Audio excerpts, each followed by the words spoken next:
21 मे 2025 बुधवारचा दिवस। ठाकरे गटाचे माजी आमदार अनिल गोटे हे धुळे शहरातील गुलमोहर शासकीय विश्रामगृहाच्या खोली क्रमांक 102 च्या बाहेर ठिय्या आंदोलन करायला बसतात। त्यांच्यासोबत त्यांचे काही कार्यकर्ते देखील होते। अनिल गोटे आरोप करतात की खोलीमध्ये मोठं घबाड लपलंय। पोलीस आणि महसूल अधिकाऱ्याच्या मार्गदर्शनाखाली खोलीची कुलूप उघडा, तुम्हाला आतमध्ये 5 कोटी रुपये सापडतील असा दावा ते करतात। 2 ते 3 तास ठिय्या दिल्यानंतर रात्री 12:30-1 वाजेच्या सुमारास महसूल अधिकाऱ्याचं एक पथक तिथे येतं। त्यानंतर खोलीची कुलूप तोडली जाते आणि समोर दिसतात ते पैशांचे मोठमोठाले बंडल। तसेच माहिती समोर येते की ही खोली माजी मंत्री आणि शिंदे गटाचे आमदार अर्जुन खोतकर यांचे स्वीय सहाय्यक किशोर पाटील यांच्या नावाने बुक आहे। त्यानंतर तर आणखीनच गदारोळ निर्माण होतो। पण ही रक्कम कशासाठी होती? स्वीय सहाय्यकामुळे अर्जुन खोतकर अडचणीत आलेत का? धुळ्यात नेमकं काय घडलंय? चला तर जाणून घेऊया आजच्या या व्हिडिओच्या माध्यमातून। नमस्कार, मी अंजली कुलकर्णी आणि तुम्ही पाहताय महाराष्ट्र भूमी। शेतकरी आत्महत्या, मदत निधी वाटप आणि इतर कामकाजाची पाहणी करण्यासाठी सरकारकडून एक विधिमंडळाची अंदाज समिती स्थापन करण्यात आली होती। ती समिती शिवसेना शिंदे गटाचे आमदार आणि माजी मंत्री अर्जुन खोतकर यांच्या नेतृत्वाखाली होती। 26 आमदारांच्या या समितीचा 22 मे रोजी धुळे जिल्ह्याचा दौरा होता। पण 26 पैकी 11 आमदार अर्जुन खोतकर यांच्या नेतृत्वाखाली या दौऱ्यावर निघाले।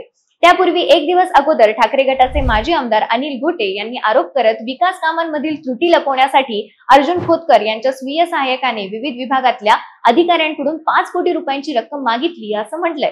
माजी आमदार अनिल गोटे यांनी धुळे शहरातील गुलमोहर शासकीय विश्रामगृहाच्या खोली क्रमांक 102 बाहेर 21 मेच्या रात्री ठिय्या दिला।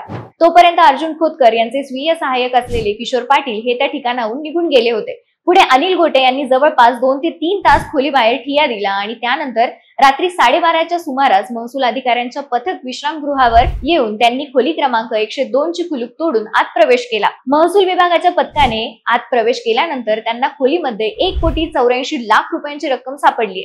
महसूल विभागाच्या कर्मचाऱ्यांनी जवळपास 3 ते 3.5 तास बसून मशीनवर ही रक्कम मोजली आहे। सकाळी ही बातमी माध्यमांमध्ये यायला सुरुवात झाली त्यावेळी विविध प्रतिक्रिया यायला लागल्या।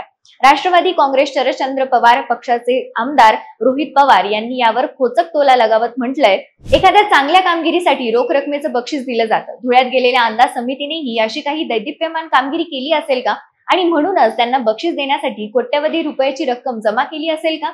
हा संशोधनाचा विषय आहे। पण अवकाळी पावसाप्रमाणे अनिल गोटे साहेब त्या 102 क्रमांकाच्या खोलीत अचानक हजर झाले आणि त्यांच्यामुळे अंदाज समितीच्या दैदिप्यमान कामगिरीवर आणि बक्षीस म्हणून मिळणाऱ्या रकमेवरही पाणी फेरलं गेलं असा टोला रोहित पवारांनी लगावलाय।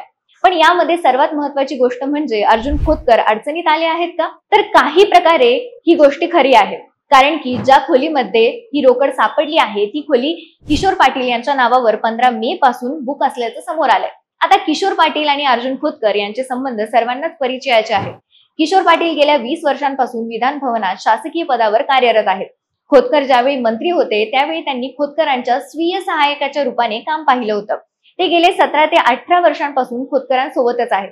तसंच यापूर्वी खोतकर अंदाज समितीचे अध्यक्ष होते तेव्हा सुद्धा किशोर पाटील यांनीच त्यांच्या स्वीय सहाय्यकाचं काम पाहिलं होतं।